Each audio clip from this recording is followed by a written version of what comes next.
Apakah droga dan beyak moyang-moyang ngawak suaka politik. Bek yang mayang-mayang, bek mayang-mayang awak suaka politik. Suaka politik pu. Ha? Suaka politik pasang loteng. Bu teuro pasang loteng. Napeng mabuk, pegak left, dina ulama suaka politik. Pananya lagi nyan suaka politik. Suaka politik lagi pete Bang Yusda, Yusof Daud.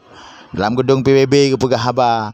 Setiap ke pegah haba tentu saja berkaitan dengan perjuangan. Hana agak caci urang Aceh.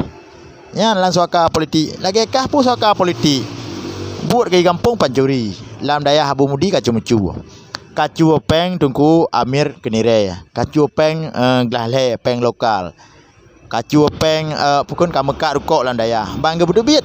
Wow kampung, wek kampung cuma cu lam pelung Malaya. Kah pegah harus suaka politik. Jak Kanada tahun 2005. Gimana cara suaka politik 2005 jak Kanada? Kai koh budi, kai war tentera di Aceh keaman nanggro. Kah suaka politik kah? Okey, mesti dah pegah suaka politik. Teman potra hasil kah pebut? Ya suaka politik meri aju. Dentap gepegah tentang perjuangan. Ikah lang kamanan. Pandai yang bersuro dan kajak tahu pi. Kantor PBB teh ka demo, duta besar teh ka demo. Suaka politik kau suaka politik kah? Kau suaka politik perjuang du Aceh. Ikah suaka politik kacaci urang Aceh. Kadu damba urang Aceh dengan ulama. Ikah kon suaka politik Abu Cik. Ikah suaka Wahabi, suaka Wahabi kah.